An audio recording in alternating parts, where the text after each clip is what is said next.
Fala galera, muito se diz por aí que emagrecimento é só sobre déficit calórico. E de fato, segundo as leis da termodinâmica, essa afirmação não está errada, porém ela está incompleta. Outros fatores devem ser levados em consideração quando se fala de emagrecimento e déficit calórico. Uma das coisas que nós vamos falar hoje é sobre a regulação dos sinais de fome. Nós já sabemos que a fome ela depende da presença de alimento no trato gastrointestinal, mas não só disso. Possuímos uma regulação de fome lá no sistema nervoso central em um carinha chamado hipotálamo. Lá no hipotálamo, pessoal, o que é que nós temos? Nós temos populações de neurônios, que são carinhas que vão ficar lá esperando sinalizações para avisar o hipotálamo. Aumenta a fome, aumenta a saciedade, diminui fome, diminui saciedade. Que carinhas são esses? A primeira subpopulação de neurônios são os neurônios PONC, próprio melanocortina e CART, transcrito relacionado a cocaína e anfetamina. São populações de neurônios, pessoal. Essa população de neurônios são o que nós chamamos de neurônios anorexígenos. O que são isso? Eles promovem saciedade, né? Diminuem a fome. Por outro lado, possuem outra população de neurônios, que são as populações de neurônios AGRP, proteína relacionada ao gene AGOT, e NPY, neuropeptídeo Y. Essa galerinha aqui, eles são responsáveis, dentre outras funções, como aumento de fome e diminuição da saciedade. Um ponto muito importante aqui, pessoal, é entender que além de ter uma comunicação direta com o hipotálamo, essa população de neurônios, eles se comunicam entre si, inibindo um ao outro, por exemplo. Então, uma via mais ativada na PONC-CART pode acabar inibindo um pouco a via AGRP-NPY. Porém, esses neurônios eles recebem sinais do resto do corpo. E esses sinais são definitivos para a sensação de fome e saciedade. E de onde é que vem esses sinais? Primeiro, intestino.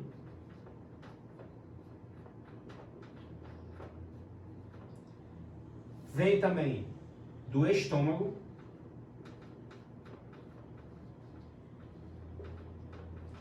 E vem também de um carinha que nós conhecemos, tecido adiposo.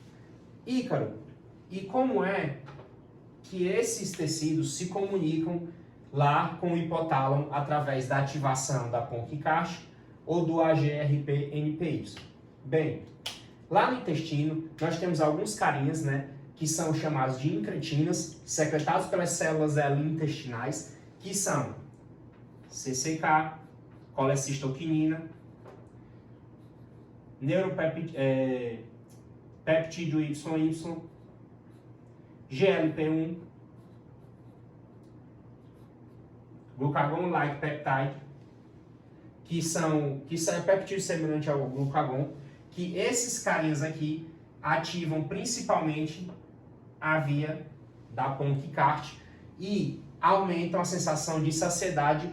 E ativando a PONC-CART, ela promove tanto a saciedade no hipotálamo, como, pessoal, como eu falei, como eles se comunicam, essa via inibe a via GRP, que é uma via relacionada mais à fome. E essa inibição aumenta mais ainda a sensação de saciedade e reduz as sensações de fome. No estômago tem um carinha muito conhecido, chamado grelina. A grelina, ela pode ser secretada principalmente com o esvaziamento gástrico. Então, se o seu estômago passar muito tempo vazio, ele vai ficar liberando grelina. E a grelina, a comunicação dela é principalmente ativando essa via da GRP, que aqui, como eu falei, vamos entender como a via da fome.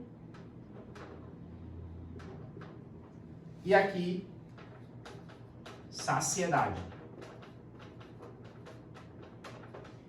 E além da grelina, lá no estômago, no tecido adiposo tem um carinha muito importante, que é a leptina. O tecido adiposo, pessoal, ele é considerado um órgão endócrino, né? É um tecido endócrino. Ele acaba também liberando ali citocinas, né? Outras substâncias. A leptina, ela atua principalmente na ponca e carte, promovendo saciedade. E vocês devem ficar se perguntando, Ícaro, como é que o tecido adiposo produz a leptina, que promove a saciedade, mas as pessoas com excesso de peso sentem mais fome? É muito simples, pois essas pessoas possuem baixa sensibilidade à leptina aqui no hipotálamo. Ou seja, elas precisam de mais leptina porque os receptores de leptina aqui nessa população de neurônio, para essas pessoas, estão prejudicados. Ícaro, como é que isso acontece? Devido ao excesso de peso, essa leptina acaba sendo secretada em excesso e acaba prejudicando essa comunicação, que isso a gente chama de sensibilidade dos receptores. Então os receptores ficam insensíveis. E para complicar ainda mais, na obesidade ocorre, pessoal, uma maior potencialização e sensibilidade da grelina. Ou seja, a pessoa com obesidade, ela tanto sente mais fome, como sente menos saciedade devido a essa regulação aqui desses tecidos periféricos lá no hipotálamo. Portanto, pessoal, o que é que nós podemos concluir da aula de hoje? Que emagrecimento envolve muitas outras variáveis que não só diz respeito a comer mais, comer menos do que gastar, o famoso déficit calórico. Porque toda essa regulação hormonal vai estar ocorrendo no paciente de vocês e vocês precisam estar atentos a fatores que podem influenciar nessa via e nessa via. Por exemplo, o aumento de fibras da dieta, assim como o consumo de proteínas, ajuda na liberação desses peptídeos intestinais, né? Então, aumentando a saciedade. A grelina, ela é liberada quando o estômago fica vazio. Então, se deixar a pessoa se alimentar com a janela de alimentação maior, principalmente em pessoas que estão querendo emagrecer, pode ser prejudicial, porque possivelmente ela sentirá mais fome. Então, que tal utilizar alimentos com menor densidade calórica? Substituir o arroz pela batata, por exemplo. Ou seja, dando um maior preenchimento gástrico e aumentando a saciedade. E, segundo o pessoal, o tecido adiposo é a própria sinalização da leptina. Conforme a pessoa vai perdendo peso, essa sinalização da leptina no hipotálamo, lá na ponca e carte, ela vai sendo restabelecida. Então, dessa forma, os sinais de saciedade vão voltando ao normal. E essa pessoa vai conseguindo equilibrar. Mas, pessoal, não esqueçam, isso aqui é só uma parte e são mecanismos que eu simplifiquei aqui nessa aula rápida para vocês, né? E o emagrecimento é um processo muito complexo e, primeiro de tudo, é preciso entender as necessidades do paciente e, como plano de fundo, você ter em mente que tudo isso está ocorrendo para que, através da dieta e também com estratégias comportamentais, vocês possam ajudar o paciente de vocês, beleza? Espero que tenham gostado.